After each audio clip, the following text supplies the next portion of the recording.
यो बडी कैसे हो सभी। मैं लेके आ गया हूँ गौर रिवती ट्रेस बडी का सीजन 2 का एपिसोड 34 लेके। तो अगर सभी लोगों ने अभी तक मेरे चैनल को सब्सक्राइब नहीं किया हो तो सब्सक्राइब कर दीजिएगा। तब ज़्यादा बातें ना करते हुए वीडियो को स्टार्ट करते हैं। एपिसोड के स्टार्टिंग में हम मोटू को देखते हैं जो कि बहुत ही ज़्यादा घबराया हुआ होता है क्योंकि मिस्सू बहुत ही ज़्यादा गुस्से में होती है। हम देखते हैं मोटू मिस्सू को एक पिल दिखाते हुए कहता है, मैं बताना भूल गया कि मैं आपको कुछ देने के लिए आया था ताकि आप ऑक्शन कर सके उस लड़के के बिहाफ में। वैसे तो मुझे पता नहीं है कि आखिर इस रिंग में क्या है। हम देखते वो पिल बहुत ही ज्यादा ग्लो कर रही होती है और वो दोनों इसे देखने के बाद बहुत ही ज्यादा हैरान हो जाते हैं। हम देखते हैं मिस्सू को जो कि बहुत ही ज्यादा हैरान होते हुए कहती है, ये तो यिंग यांग टॉप अर्थ लेवल पिल है। और ये सुनने के बाद वो जो मोटू होता है वो बहुत ही ज्यादा हैरान हो जाता है, इतना ज्यादा कि उसके हाथ से वो पिल ही नीचे गिर जाता है। वो बहुत ही ज्यादा हैरान होते हुए कहता है, ये पिल तो बहुत ही ज्यादा कीमती है। उसने यहाँ तक कि ये खुद नहीं कहा कि बल्कि इसको सेल कर रहा है। हम देखते हैं मिस्सू कहती है, ये पिल तो बहुत ही ज्यादा अमेजिंग है। हम फिर देखते हैं मिस्सू उस मोटे लड़के से पूछती है, क्या तुम श्योर हो कि वो इस पिल को बेचना चाहता है। और ये सुनने के बाद जो मोटा लड़का होता है वो थोड़ा सा घबराते हुए कहता है, हाँ मुझे लगता तो है। फिर हम देखते हैं जो मिस्सू होती है वो उस पिल को नीचे से उठाती है और फिर वो उस मोटे लड़के से कहती है कि क्या उसने तुम्हें और कुछ भी कहा था। और ये सुनने के बाद फिर मोटू मिस्सू से कहता है कि मिस्सू जो फ्लेम लिस्ट बैटल है वो जल्दी स्टार्ट होने वाली है, तो उसने मुझसे कहा है कि मैं आपको बता दूं कि जुस्सू फैमिली है उसके लिए अच्छा होगा कि वो अपने प्रोफाइल को लो रखे और उसके साइड पे आ जाए। और ये सुनने के बाद फिर जो मिस्सू होती है वो थोड़ा सा घबराते हुए मोटे लड़के से कहती है, ठीक है मैं समझ गई, मिस्सू फैमिली के लोगों को अभी ये सभी चीजें कह दूंगी। फिर सीन शिफ्ट होता है और हम आसमान की ओर देखते हैं जहाँ पे एक बहुत ही बड़ा सा लाइटनिंग होता है और हम देखते हैं पूरी की पूरी आसमान रेड हो गई होती है। हम देखते हैं फैंग को जो कि आसमान की ओर देखते हुए कहता है, तो देखने से ऐसा लग रहा है कि जो फ्लेम लिस्ट है वो जल्दी ही ओपन होने वाली है। और ये सुनने के बाद वो जो बीड वाला बंदा होता है वो कहता है, जो फ्लेम लिस्ट के 4 एंशिएंट एवेनियंस है वो बहुत ही ज्यादा डेंजरस है, सिर्फ कुछ ही पावरफुल मास्टर है जो कि टेस्ट को पार कर सकते हैं। फिर वो जो बीड वाला बंदा होता है वो सिस्टर डोगो की तरफ उंगली से पॉइंट करते हुए कहता है, जो फ्लेम लिस्ट बैटल है वो बहुत ही ज्यादा डेंजरस है, जैसे कि ये जो लड़की है जो लेवल 6 के कॉम्बैट सोल पे है ये तो यहाँ तक कि टॉप 16 में भी नहीं आ पाएगी। और उस बीड वाले बंदे की ये सभी चीजें सुनने के बाद वो जो सिस्टर डोगो और लिंक्विंग होती है वो दोनों ही कहती है कि हम लोग बहुत ही ज्यादा हार्ड वर्क करेंगे। फिर लिंक्विंग कहती है कि लगता है कि हम लोग इतने ज्यादा हार्ड वर्क करने के बाद भी अभी भी इतना ज्यादा हार्ड वर्क काफी नहीं है। और उन दोनों की ये सभी बातें सुनने के बाद जो फैंग होता है वो एक छक्के की तरह स्माइल करते हुए उन दोनों से कहता है, नहीं नहीं तुम दोनों बहुत ही ज्यादा अच्छा काम कर रही हो, अगर कुछ भी होता है तो मैं तुम दोनों को प्रोटेक्ट करूंगा चाहे कुछ भी हो जाए। और ये सुनने के बाद वो दोनों ही लड़कियां कुछ भी नहीं बोल पाती। फिर हम देखते हो जो बीड वाला बंदा होता है वो कहता है, कंपटीशन में ऐसा कोई भी नहीं होगा जो कि कॉम्बैट किंग लेवल पे हो, क्योंकि जो होली फ्लेम सीक्रेट लैंड है वो सभी लोगों को सरपास करके रखती है। तो इसीलिए जो फाइनल कंपटीशन होगा वो नॉर्मली नियर कॉम्बैट सोल के बीच में होगा जो कि देखने में बहुत ही ज्यादा मजा आएगा। और उस बीड वाले बंदे की ये सभी बातें सुनने के बाद जो फैंग होता है वो थोड़ा सा फ्लेक्स करते हुए कहता है, क्या कहा नियर कॉम्बैट सोल, मैंने तो पता नहीं कितनों को मार दिया है। और फैंग की ये बात सुनने के बाद वो जो बीड वाला बंदा होता है वो बहुत ही ज्यादा हैरान हो जाता है और कहता है, क्या कहा, अगर ऐसा है तो फिर तुम तो मॉन्स्टर हो। फिर हम देखते हैं फैंग कहता है, तो फिर ठीक है, आखिर हम लोग यहाँ पे किसका वेट कर रहे हैं, तो फिर चलो अब हम यहाँ से चलते हैं। और ये सुनने के बाद वो जो बीड वाला बंदा होता है वो फैंग से कहता है, लड़की आखिर तुम इतने ज्यादा जल्दी में क्यों हो, क्योंकि जो फ्लेम लिस्ट है वो तो कल स्टार्ट होगी। उस बीड वाले बंदे की ये बातें सुनने के बाद जो फैंग होता है वो बहुत ही ज्यादा हैरान हो जाता है और वो कहता है, क्या कहा, सच में, अगर ऐसा है तो मैं तो फिर बहुत ही ज्यादा एम्बेरेस्ड फील कर रहा हूँ। और फैंग को एम्बेरेस्ड फील करता देख जो लिटिल बर्ड और बीड वाला बंदा होता है वो दोनों ही बहुत ही ज्यादा हंसने लगता है। हम देखते लिटिल बर्ड कहता है, क्या कहा, फैंग एम्बेरेस्ड फील कर रहा है, ओहो मुझे तो बहुत ही ज्यादा हंसी आ रही है। वो बीड वाला बंदा भी कहता है, अरे ये क्या, मुझे तो बहुत ही ज्यादा हंसी आ रही है, मैं तो बहुत ही ज्यादा मुश्किल से अपनी हंसी को कंट्रोल कर पा रहा हूँ। और ये सुनने के बाद जो फैंग होता है वो बहुत ही ज्यादा गुस्सा हो जाता है और उन दोनों के टपले पे एक एक जोर का लगाता है। हम देखते हैं फैंग उन दोनों से ही कहता है, आखिर तुम दोनों की हिम्मत कैसे हुई पर्पल किंग के ऊपर हंसने की। फिर सीन शिफ्ट होता है और हम अगले दिन का सीन देखते हैं। हम देखते हैं सभी लोग फ्लेम लिस्ट का बैटल देखने के लिए जा रहे होते हैं। फिर हम उस मोटे लड़के को देखते हैं जो कि फैंग से कहता है, पर्पल किंग आपने जो मुझे मिशन दिया था मैं उस मिशन को कंप्लीट करके आ गया हूँ। वो मोटा लड़का फैंग को एक रिंग और बैच देते हुए कहता है, आपकी जो पिल थी वो पूरी तरह से सोल्ड हो चुकी है और जो हर्ब मिली है वो इस रिंग के अंदर रही। फिर हम देखते हैं फैंग उन दोनों चीजों को उस मोटे लड़के के हाथों से ले लेता है और उसको एक पिल देते हुए थैंक्स कहते हैं। हम देखते हैं वो मोटे लड़के को जो कि वो पिल को पाने के बाद बहुत ही ज्यादा खुश हो जाता है और वो बहुत ही ज्यादा खुश होते हुए कहता है, ओ माय गॉड, ये तो सुपर रेयर 7 लेवल की कॉम्बैट किंग पिल है, ओ माय गॉड। और फिर हम देखते हैं फैंग वहाँ से जाते हुए उसको कहता है कि ये तुम्हारा रिवार्ड था मुझे फॉलो करने के लिए। और ये सुनने के बाद जो मोटा लड़का होता है वो बहुत ही ज्यादा खुश होते हुए कहता है मैं अब से आपकी कमांड में हूँ पर्पल किंग। फिर जो लिटिल बर्ड होता है वो फैंग से कहता है फैंग जो फ्लेम लिस्ट बैटल है वो जल्दी ही स्टार्ट होने वाली है। और ये सुनने के बाद जो फैंग होता है वो बहुत ही ज्यादा खुश होते हुए कहता है तो फिर चलो हम चलते हैं। फिर हम देखते हैं फैंग वहाँ पे पहुंच जाता है और वहाँ पे इतने सारे लोगों को देखने के बाद जो फैंग होता है वो कहता है वाओ यहाँ तो बहुत सारे लोग हैं। लेकिन हम देखते हैं लिटिल बर्ड को जो कि कहता है व्हाट द हेक ये सभी के सभी तो बहुत ही ज्यादा कमजोर है। फिर हम एक मोटी लड़की को देखते हैं जो कि बहुत ही ज्यादा खुश लग रही होती है। वो कहती है मैं आज बहुत ही ज्यादा एक्साइटेड हूँ क्योंकि जो 4 सबसे पावरफुल लड़के हैं वो यहाँ पे आने वाले हैं। फिर हम वहाँ पे एक और लड़की को देखते हैं जो कि एक उंगली से पॉइंट करते हुए बहुत ही ज्यादा खुश होते हुए कहती है कि वो देखो वहाँ पे वो तो सू यिन है, वो तो बहुत ही ज्यादा स्ट्रॉन्गेस्ट स्टूडेंट है हिडन स्कूल का। हम देखते हैं वो जब चलते हुए आ रहा होता है तो सभी की सभी लड़कियां बस उसी देखी जा रही होती है। वो सभी की सभी लड़कियां उसको देख के कह रही होती है इसका फेस कितना ज्यादा अट्रैक्टिव है, इसकी जो बॉडी है वो तो बिल्कुल एक पाइन की तरह है, ये तो बहुत ही ज्यादा यूनिक है, ये तो बहुत ही ज्यादा हैंडसम है। और इन सभी लड़कियों की इतनी ज्यादा तारीफें सुनने के बाद तो मेरा भी मन हो रहा था कि आखिरकार इस लड़के में ऐसा है क्या। तो फिर चलो अब इस लड़के का फेस रिवील कर ही देते हैं। और ये लो ये देख लो,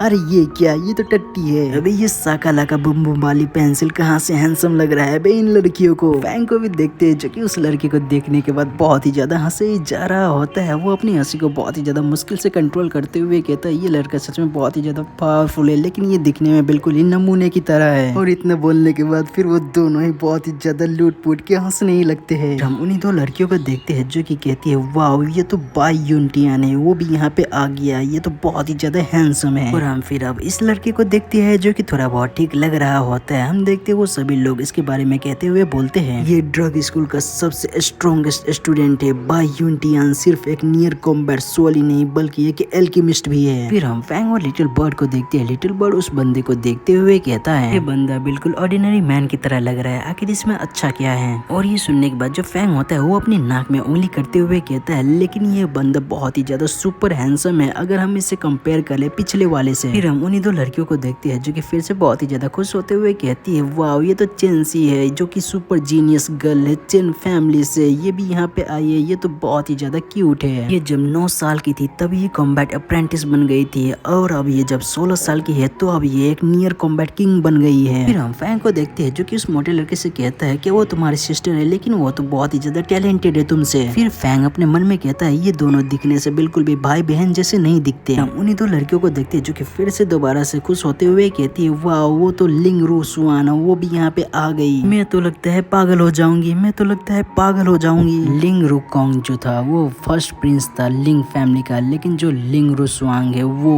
बहुत ही ज्यादा पावरफुल है लिंग फैमिली में से। हम देखते हैं जो लिंग रुसवांग होती है वो सीधा फैंग की ओर देखने लगती है और ये देखने के बाद सभी के सभी शर्माने लगते हैं, यहाँ तक कि हमारा फैंग कहता है वो मेरी तरफ ही देख रही है, क्या वो मेरे में इंटरेस्टेड है। और ये सुनने के बाद जो लिटिल बर्ड होता है वो उसे कहता है तुम बहुत ही ज्यादा सोच रहे हो ब्रो, वो जो लड़की है वो लिंग फैमिली की मेंबर है तो इसका मतलब ये हुआ कि वो हमारी एनिमी है। तो जो हमारा एपिसोड है वो यहीं पे खत्म हो जाता है। आशा करता हूँ कि आप सभी लोगों को ये एपिसोड पसंद आया हो तो लाइक शेयर कमेंट कर दीजिएगा और प्यारा प्यारा कमेंट भी कर दीजिएगा ताकि मुझे थोड़ा सा मोटिवेशन मिल सके। और हाँ ऐसा ही कमेंट करना जिससे मुझे मोटिवेशन मिले ना कि मोटिवेशन। तो फिर इसके अगले वाले एपिसोड में देखेंगे कि क्या 2 दुश्मन एक दूसरे से प्यार कर सकते हैं, जानने के लिए देखते रहिए God river in trash body. तो फिर मिलते हैं फिर किसी और नए वीडियो के साथ, तब तक के लिए टाटा बाय बाय।